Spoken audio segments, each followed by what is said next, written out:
This is the dark truth about Patrice O'Neal. They came to my school looking for me. The cops? The cops. Man. I was in the trunk of a car heading to a state unknown. How'd you guys get off? Didn't get off.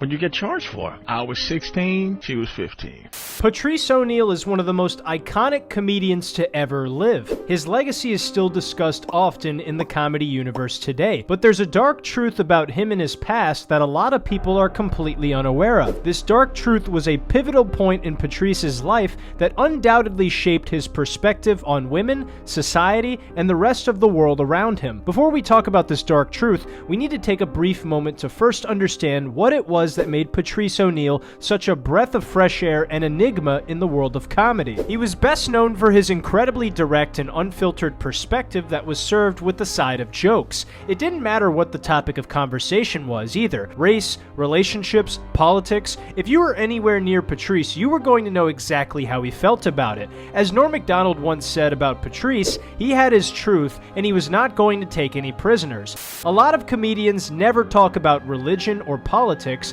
because they do not want to divide the room or make anybody uncomfortable. Patrice did exactly the opposite, and he often confronted the audience with his unfiltered perspective and demanded you feel the discomfort in the room and embrace it with him. One of Patrice's biggest points of contention was when it came to his view on women and relationships. He had an incredibly raw view on the nature of what men and women seek in relationships and how different the dynamics are between the sexes, and his honesty led to many arguments on radio shows. One of Patrice's most controversial opinions was when he was on the Opie and Anthony radio show and he discussed the idea of how since women cannot grape men, they instead have the ability to ruin a man's life with false allegations.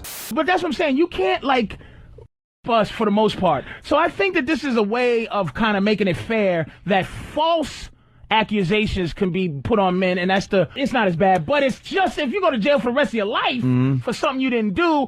This is an incredibly unique perspective. What's even more interesting to ponder is what did Patrice go through in his life to make him have this view on false allegations from women? Well, you're about to find out.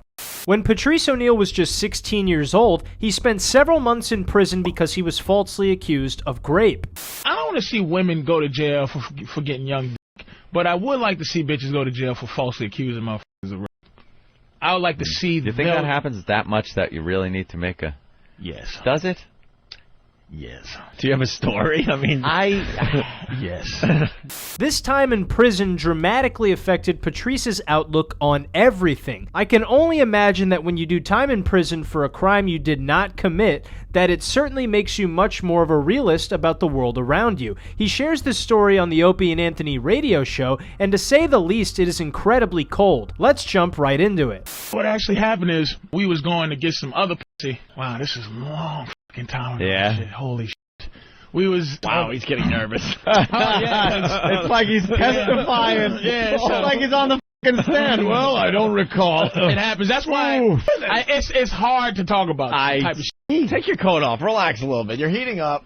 Patrice is known for being absolutely fearless when talking about his views, even when he knows it could be seen as controversial. But telling the story, you can hear Opie and Anthony telling him to relax, and based on the tone of his voice he uses, you can tell he's getting extremely nervous just sharing the story. It's clear that the story, even years later, really is a sensitive topic for Patrice, and that he's incredibly passionate about the injustice he faced as a young man. Before we continue, please like the video if you're enjoying it so far, and subscribe to the channel because you have nothing to lose by doing so.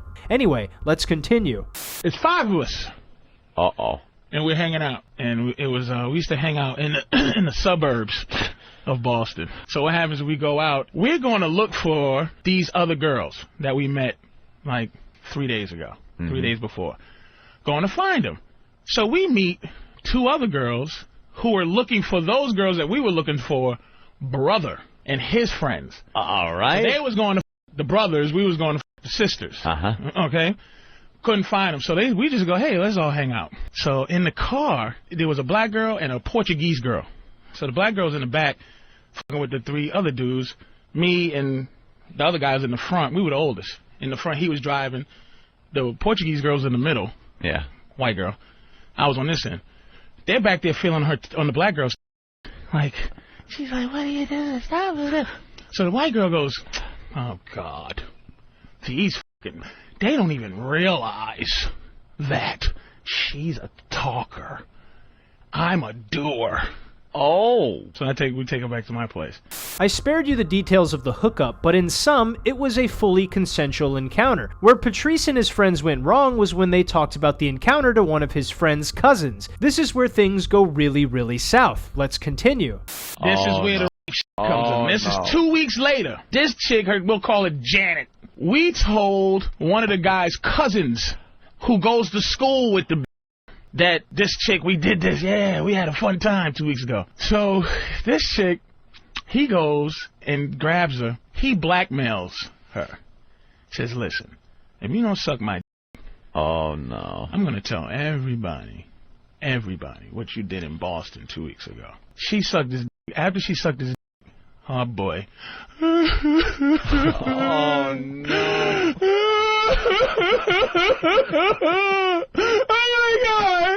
Oh my God! She runs through school. She goes into her big brother's classroom, who goes to the same school.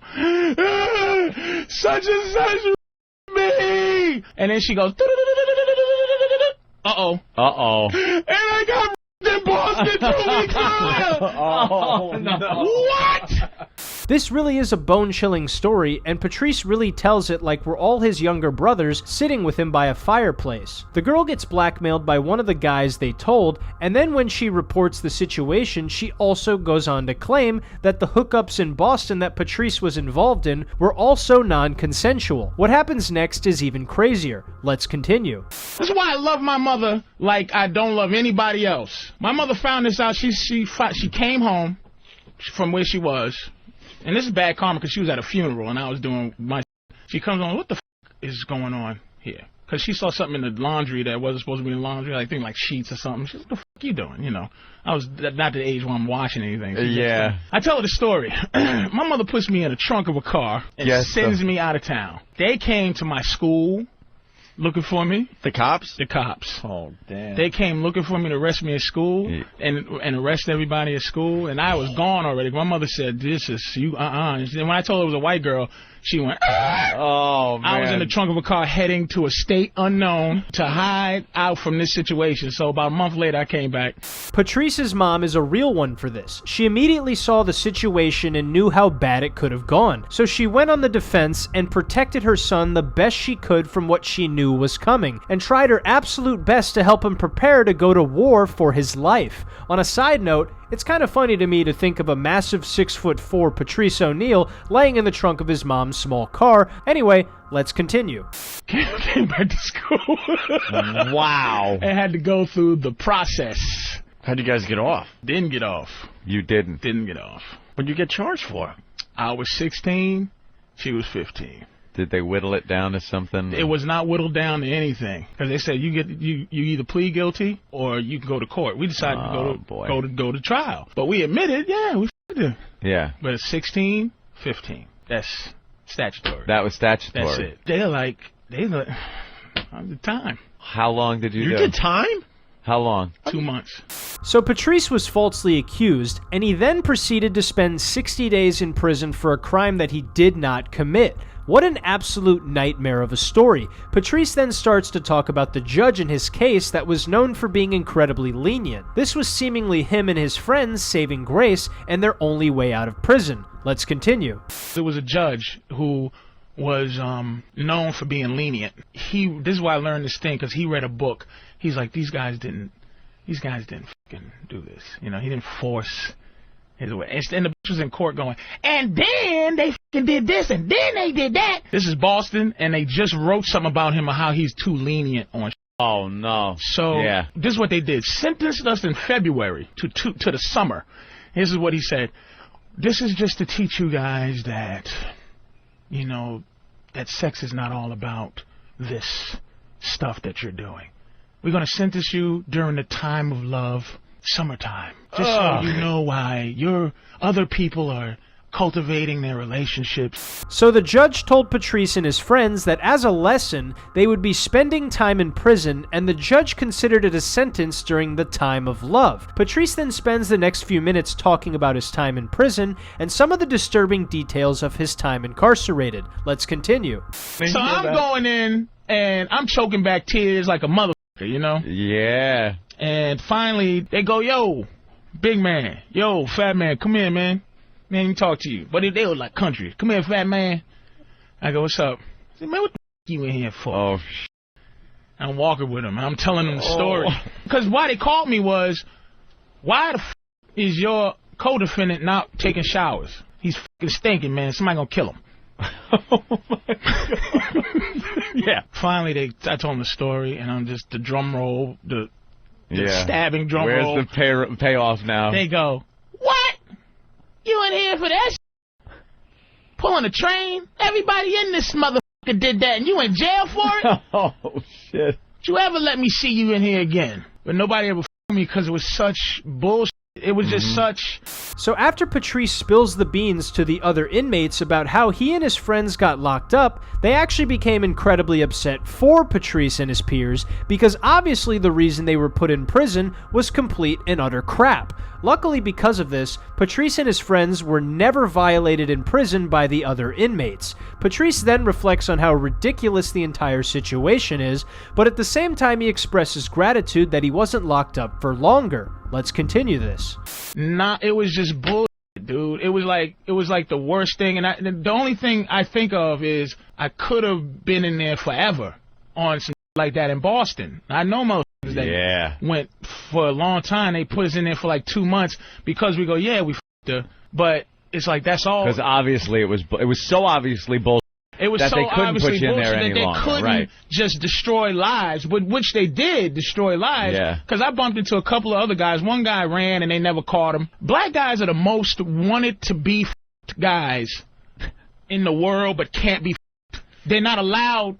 Absolutely insane. Patrice did time in prison for a crime he did not commit, and if the judge had a vendetta against him and his friends, he's well aware that his time could have been much more than just 2 months. Being a young black man in America, Patrice knew all too well what could have happened to him in the worst case scenario. Patrice also reflects on this situation, and he then articulates that now when he hears about celebrities like Mike Tyson and Kobe Bryant facing rape accusations, how he immediately asks questions and assumes there's more to the story. Let's continue.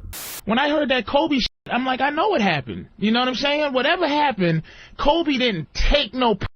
But I can't be mad at her because this is a white from Colorado who was not prepared to fuck a black guy. She's not raised to fuck a black guy. You understand? So that whole thing, you know, it changed my entire, a lot of my jokes, the Pepsi Cola, right, a lot of the Tyson shit I do, all of that, it changed my life because I just had this mistrust for pussy, man. It's not an anger, it's just a mistrust. He said it perfectly here. This is irrefutable evidence that this incredibly dark period in Patrice's life contributed to the incredibly unique and raw perspective he had on the law, women, and relationships. Patrice O'Neal was very often described as fearless by other comedians. Given the massive amount of courage it took to say the things that he said in the manner that he did, perhaps what most of us saw as fearless was just the norm for him, because Patrice looked fear directly in the eyes when he spent time in prison. He had to keep his head on a swivel at all times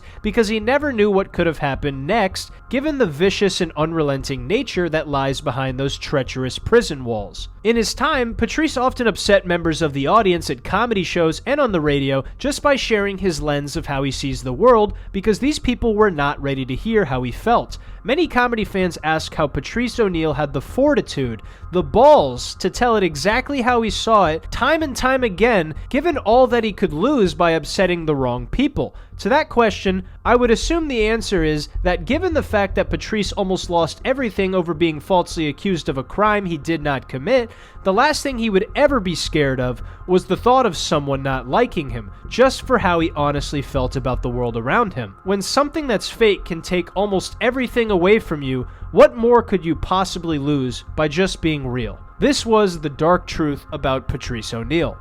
Hey everybody, hope you guys had a great Christmas and you got everything you wanted. I didn't get everything I wanted for Christmas because I woke up and I'm not black. Otherwise, thank you guys for watching the Patrice O'Neal video to the end. I really appreciate it. If you want to support, the easiest way you could do that is by liking this video, subscribing to the channel, turning on notifications, and sharing it with a friend. And if you didn't like the video, make sure to share it with somebody you don't like. This is the easiest way to help my community and my channel grow, and it's completely free. And if you want to take your support to the next level, go ahead and check out the Patreon page where you can see exclusive content. You can see content early, you get shoutouts every video, and you get to contribute to the future this channel takes. Shout out to Jason Murray, Crossblocker, Thomas Gill, and Ethan for being patrons. Anyway, guys, have a happy new year. Hope you enjoy the time with your family, friends, and loved ones. I'll see you in the next one. Take care.